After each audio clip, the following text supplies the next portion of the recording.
வணக்கம். டிபிள் அகாடமி ஜோதிராஜ் புதிய வரதராஜன் பார்க்கும் தலைப்பு காதல் செய்வீர், ஆதலினால் காதல் செய்வீர். ஜாதகப்படி யாருக்கு இந்த வாசகம் பொருந்தும்? நம்ம சேனலை சப்ஸ்கிரைப் பண்ணாதவங்க சப்ஸ்கிரைப் பண்ணிக்க. அப்பதான் பதிவுகள் அவசியம் வரும், பார்த்து பயனெல்லாம். ஜோதிடத்தை எளிமையாக படிக்க ஆரம்பர்கள் 9788250439 இந்த நம்பருக்கு கால் பண்ணுங்க. 1 year டிப்ளமா இன் அஸ்ட்ராலஜி, அதோடு சேர்ந்த 1 year டிப்ளமா இன் அக்கபட்ஜெட் பேசிக் சித்தா வர்மா கோர்ஸ் நடக்குது. ஆரம்பர்கள் கொஞ்சம் நக்கரகம் பெற்றவர்கள் அனைவரும் படித்து பயனிடலாம். அங்கே இப்போ தலைப்புகளை போகலாம். காதல் செய்வீர், ஆதலினால் காதல் செய்வீர் யாருக்கு பொருந்தும்? காதல் செய்வீர், ஆதலினால் காதல் செய்வீர் என்பது மகாகவி பாரதியாரின் கவிதை வரிகள். இந்த கவிதையின் முழு பொருள் என்னவென்றால், காதலினால் மானுடர்க்கு கலவியுண்டாம், கலவியிலே மானுடர்க்கு கவலை தீரும், காதலினால் மானுடர்க்கு கவிதையுண்டாம், கானம் உண்டாம், சிற்பம் முதற் கலைகள் உண்டாம், ஆதலினால் காதல் செய்வீர் உலகத்தாரே ஆகும். இப்படி காதலை பற்றி எண்ணற்ற மகாகவிகள் கூறியிருந்தாலும், ஜோதிடத்தின்படி ஜாதகத்தில் எந்த மாதிரி அமைப்பு இருந்தால் இந்த கவிதை வரிகள் பொருந்தும் என பார்க்கலாம். பொதுவாக திருமணத்திற்கு ஜாதகம் பொருத்தம் பார்க்கும் பொழுது 2 விஷயங்களை முக்கியமாக கவனிப்பார்கள். ஒன்று செவ்வாய் தோஷம், மற்றொன்று ராகு கேது தோஷம். செவ்வாய் லக்னத்திற்கு 2, 4, 7, 8, 12 இருந்தால் தோஷம். ராகு கேது 2, 7, 8 இருந்தால் தோஷம். இந்த இடங்கள் எல்லாமே காதல் சுகத்தையும் இல்லற வாழ்க்கையையும் குறிக்கும் இடங்களாகும். செவ்வாய் 7, 8 இருந்தால் காதல் உணர்வு அதிகம் காணப்படும். அதற்கு இணையாக அந்த ஜாதகருக்கு ஈடுகொடுக்கும் வகையில் இல்லத்துணை அமைய வேண்டும் என்ற நோக்கில்தான் அவர்கள் சொல்லியிருக்கிறார்கள். அதே போல காதல் உணர்வு அதிகம் உள்ள 7, 8 செவ்வாய் உள்ள ஜாதகத்தை பார்த்து சேர்ப்பார்கள். 7ஆம் இடம் காதலை காமத்தை நிர்ணயிக்கும் இடம். இதை களத்திர ஸ்தானம் என்று சொல்வார்கள். இந்த இடத்தின் அதிபதி பலம் பெறுவதும் நீச்சமடையாமல் இருப்பதும் முக்கியம். இடத்தை வைத்துத்தான் ஒருவரது நடத்தை, ஆசை, விருப்பம், காதல் ஈடுபாடு போன்றவற்றை அறிய முடியும். குரு போககாரகன், சுக்கிரன் காமகாரகன். இந்த இருவரும் இணைவது பார்ப்பது நல்லதும் கெட்டதும் இருக்கிறது. இந்த 2 கிரகங்களுக்கும் பாவகிரக பார்வை, நீச பார்வை ஏற்பட்டால் ரகசிய உறவுகள் ஏற்படலாம். 8ஆம் இடத்தில் குரு அல்லது சுக்கிரன் இருப்பதால் ஒன்றுக்கும் மேற்பட்டவர்கள் காதல் செய்வதற்கான, அதாவது கள்ளக்காதல் ஏற்படுவதற்கான சூழல் உள்ளது. அடுத்து கர்ப்பஸ்தானம் என்று சொல்லப்பட்டால் ஜாதகத்தில் 4வது இடம் சுகஸ்தானம். எல்லா விதமான சுகங்களுக்கும் இந்த இடம்தான் முக்கியம். இந்த இடத்தின் அதிபதி பலம் பெற்று இருந்தால் காதல் சிறப்பாக இருக்கும். பெண்கள் ஜாதகத்தில் 4ஆம் இடம் என்பது கர்ப்பஸ்தானம். ஒழுக்க நெறியை பின்பற்றி செல்லும் இடம் 4ஆம் இடம். 4ஆம் இடம், 4ஆம் அதிபதி பலமாக இருந்தால் ஒழுக்கம் தவறாத காதல், நெறி தவறாத வாழ்வு அமையும். 4ஆம் வீட்டில் பாவ கிரகங்கள், நீச கிரகங்கள், தீய கிரகங்கள் இருந்தாலும் பார்த்தாலும் கூடா நட்புகள் தேடி வரும்.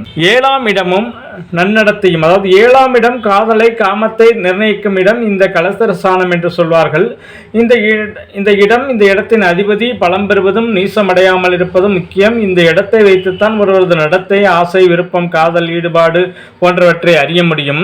இந்த இடத்தில் பாவகிரகங்கள், நீச கிரகங்கள் அறவே இருக்கக்கூடாது. கூடுமானவரை இந்த இடம் எந்த கிரகமும் இல்லாமல் இருப்பதே விசேஷம். சஞ்சல மனம், சம்பள புத்தி யாருக்கு என்றால், சனி சந்திரன் சேர்க்கை, பார்வை, பரிவர்த்தனை, நட்சத்திர சாரம், சனி வீட்டில் சந்திரன், சந்திரன் வீட்டில் சனி, சந்திரன் நீசம் போன்ற அமைப்புகள் ஜாதகத்தில் இருந்தால் அப்படிப்பட்டவர்கள் சுலபமாக மனதை மாற்றிக்கொள்ளக்கூடியவர்களாக இருப்பார்கள். புகழ்ச்சிக்கு மயங்குவார்கள். இதனால் சபல புத்தி, சஞ்சல மனம் இவர்களிடம் இருக்கும். உங்கள் ஜாதகத்தில் லக்னத்தில் ராகு அல்லது கேது இருந்து 10ஆம் இடத்தில் புதன் இருந்தால் வயதில் மூத்த காதலி அமைவாள். 7ஆம் இடத்தில் நீச கிரகம் இருந்தால் சபல புத்தி உண்டாகும். 7ஆம் வீட்டில் சனி சுக்கிரன் இருந்தால் ஏற்கனவே திருமணமாகி கணவரை பிரிந்த பெண்களின் தொடர்பு கிடைக்கும். திருமணம் பார்க்கும் சமயத்தில் தோஷ ஜாதகத்தை ஏன் தோஷ ஜாதகத்தோடு இணைக்க வேண்டும் என்றால், லக்னத்துக்கு 7, 8 ராகு கேது உள்ள ஜாதகத்துடன் அதே சம தோஷமுள்ள ஜாதகத்தை சேர்ப்பதன் மூலம் அவர்களின் ஆசைகள், உணர்ச்சிகள் ஒத்துப்போகின்றன. இருவரும் சரிபாதி இன்பம் கிடைக்கிறது. தோஷமுள்ள ஜாதகங்கள் சேராமல் ஒருவருக்கு மட்டும் தோஷம் இருந்து மற்றவருக்கு தோஷம் இல்லாதிருந்தால் காதல் சுகத்திற்கு ஈடுகொடுக்க முடியாமல் போய் கருத்து வேறுபாடு ஏற்பட்டு விடுகிறது. தீய செயல் செய்ய காரணம் என்னவென்றால், 6, 8, 12ஆம் இடத்திற்கு உடையவர்கள் அதிக பலம் பெற்று இருந்தாலோ 6, 8, 12 வீட்டிலேயே இருந்தாலோ தீய செயல்கள் செய்ய அஞ்சவும் மாட்டார்கள், அதற்கு வெட்கப்படவும் மாட்டார்கள். ஜாதகத்தில் பாதகம் செய்யும் கிரகம் அதிக பலம் பெற்றால் ஜாதகரை தீய எண்ணங்கள் தீய செயல்கள் என அலைக்கழிக்கும். 6, 8, 12க்கு வீட்டுக்கு உடையவர்கள் பாதகாதிபதியுடன் இணைந்து அதற்குரிய தசபுத்தி நடந்தால் தீயதை செய்ய சிறிதும் தயக்கம் காட்ட மாட்டார்கள். இவர்கள் பெரும்பாலும் சிறையில்தான் காலத்தை கழிப்பார்கள். ராகுகேது பாதிப்பு என்று பார்த்தால் ஜாதகத்தில் முக்கிய கிரகங்களாக கருதப்படும் லக்னாதிபதி, ராசியாதிபதி, திரியோணாதிபதிகள் நீசம் பெற்றாலும் ராகுகேதுவுடன் சேர்ந்து அதற்குரிய திசாபுத்தி நடந்தாலும் மன துணிவுடன் தவறான பாதையில் செல்வார்கள், காலம் கடந்து வருந்துவார்கள். இத்தகைய கிரக அமைப்புகள் கொண்டவர்கள் ஒன்றாக சேரும்போதுதான் கூட்டு கொள்ளை, கொலை போன்ற செயல்களில் ஈடுபடுகிறார்கள். செவ்வாயுடன் சுக்கிரன் சேரும் பொழுது ஆண் பெண் எந்த ஜாதகமாக இருந்தாலும் விருச்சிக ராசியில் செவ்வாய் இருந்தால் காதல் வேட்கை அதிகமாக இருக்கும். காதலுக்காக எதையும் செய்ய துணிவார்கள்.